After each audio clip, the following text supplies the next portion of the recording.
veux vous souhaiter la plus cordiale bienvenue pour cette 81e assemblée de votre caisse. C'est la présentation des états financiers, des résultats de la dernière année financière qui s'est terminée le 31 décembre 2015. Avant ça, on travaillait avec des bâtonnets. J'ai décidé d'utiliser les mêmes acétates que vous retrouvez. Donc, on se retrouve avec 413 millions de volume d'affaires en hausse de 1,5 par rapport à la dernière année. Et ce qui se situe un petit peu en bas de la moyenne de Desjardins. Et essentiellement, c'est parce que on n'a pas connu la croissance à Saint-Roch qu'on a déjà connue. Mais là, on voit que les pépines sont à l'œuvre, il y a des solages en construction et je sens qu'on va connaître une meilleure année 2016 qu'on a connue une année 2015. Donc, ça complète pour le volume d'affaires sous gestion. Quand je dis volume d'affaires sous gestion, essentiellement, c'est toute l'épargne, autant les fonds de placement, les épargnes à terme, ce que vous avez dans vos comptes, les prêts, autant au niveau des prêts aux particuliers que les prêts aux entreprises, incluant les prêts hypothécaires, etc., et les portions de carte de crédit. Donc, on a tout ça au niveau des volumes d'affaires sous gestion. Au niveau du bilan, maintenant, le bilan, c'est juste les chiffres qui sont à la caisse, OK? Et là, vous comprendrez que de plus en plus, il y a des opérations hors bilan. Donc, je vous en fais un bref résumé. L'actif est à 220 millions.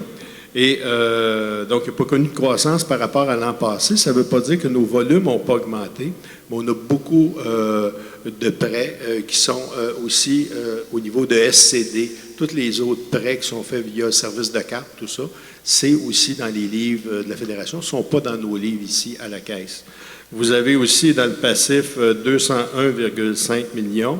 Vous savez, de plus en plus, les gens placent leur argent dans différents fonds, dans les valeurs mobilières. Donc, c'est des sommes qui ne sont pas dans le bilan de la Caisse, mais qui sont quand même sous la gestion de la Caisse. Mais ce n'est pas dans le bilan.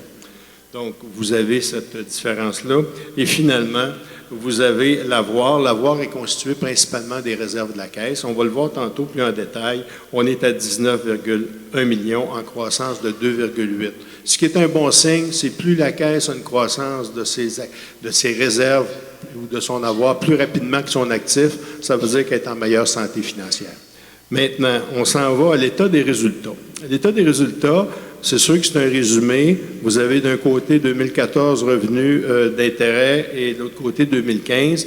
Essentiellement, les revenus nets d'intérêt et les frais d'intérêt, comme le disait le président dans son discours, ils ont connu une baisse. C'est ce qui s'explique le revenu net d'intérêt, les revenus moins les dépenses d'intérêt. On a fait à peine, si vous regardez ça, là, 17, 20, une vingtaine de mille dollars de plus pour avoir administré 5 millions de plus. Voyez-vous, là? Donc, c'est la baisse des taux d'intérêt qui a fait que même si on en a brassé plus, il en reste moins parce que les taux d'intérêt sont plus bas. Les charges liées à la provision pour perte sur prêt, c'est les provisions qu'on prend pour les prêts qu'on pourrait penser délinquants. Donc, ça a augmenté de 93 000 à 201 000, donc un bond de 116 %. Bon, d'année en année, ça dépend, ça peut fluctuer. Donc, on a une année où on a pris plus de provisions cette année. Ça faisait 4 ans qu'on n'avait pas pris des provisions de cette nature-là. Le contexte économique est plus difficile, les gens, leur emploi est plus insécure. Donc, on a pris des provisions plus importantes de façon à s'assurer là, que notre bilan est sain. Autres revenus, sensiblement la même chose, 1 508 000 à 1 520 000. Les autres revenus, là, ça consiste tous les frais d'administration, toutes les charges sur les prêts, les frais pour les chèques NSF, tout ce genre de choses-là.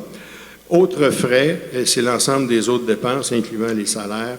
On est à 4 339 000, donc en baisse par rapport à l'année précédente. Donc, compte tenu des augmentations de salaire, des augmentations d'Hydro-Québec, de Bell, etc., on a réussi à diminuer nos frais d'opération. Donc, ce qui nous donne un excédent d'exploitation de 863 000 ou 1 030 000 l'année passée. Donc, c'est en baisse de 19 %. Au niveau des ristournes, ce qu'on va vous proposer tout à l'heure, au lieu de 145 000, comme le président l'a dit, on va faire un changement au niveau des ristournes pour vous offrir 54 000. Il est écrit 52 000, mais c'est 54 000 qui va vous être offert en ristourne au niveau des épargnants. Une excellente année. Vous n'avez pas tous les chiffres là-dedans. On a connu une très bonne année, principalement due à nos compagnies d'assurance qui nous ont donné des revenus additionnels à nos excédents d'exploitation. Mais c'est des excédents sur lesquels on les met à la réserve, mais on ne peut pas y toucher immédiatement parce que c'est pas nous qui avons fait ces sommes-là, c'est les compagnies qui appartiennent à Desjardins et dont nous avons des quotes-parts à l'intérieur. Donc, c'est des fonds en participation qui nous ont été donnés. Donc, notre réserve générale se situe à 11 198 630 $. Donc, ça appartient à l'ensemble des membres de la Caisse. On a aussi une réserve pour ristourne éventuelle de 407 220 $, OK, au cas où il y aurait des années où on déciderait de l'utiliser. Et cette année, on va l'utiliser, OK, de façon à la diminuer un peu, 407 220 $. La réserve de stabilisation, c'est la réserve, ça, pour payer les intérêts sur les parts permanentes. S'il y avait une mauvaise année, on en a pour 626 780 $. Donc, ceux qui s'inquiètent pour leur part permanente, là, il n'y a pas de danger. On a un peu d'argent pour vous payer quelques années. Et après ça, la réserve de plus-value, c'est la réserve, ça, c'est les montants des actions qu'on possède dans Desjardins. Desjardins Assurance Générale, Desjardins Sécurité financière, on a aussi Valeurs mobilières, Caisse centrale. C'est toutes ces sommes-là qu'on a et qui nous ont rapporté. Donc, 3 663 152. Et c'est ces sommes-là que je vous disais qui s'ajoutent à nos revenus, mais qu'on ne peut pas ristourner, qui vont directement au niveau des réserves. Finalement, notre fonds d'aide au développement du milieu, 294 883 $, c'est les sommes que l'on a là dans le fonds. Et c'est à même ce fonds-là, si vous vous en souvenez, l'année passée, qu'on vous avait dit qu'on donnerait, si le projet se réalisait, un montant de 200 000 $ aux résidences de l'Achigan pour sa mise en œuvre. Donc, l'argent est déjà là. Donc, elle attend que le projet se réalise. Moi, ça complète au niveau des états financiers.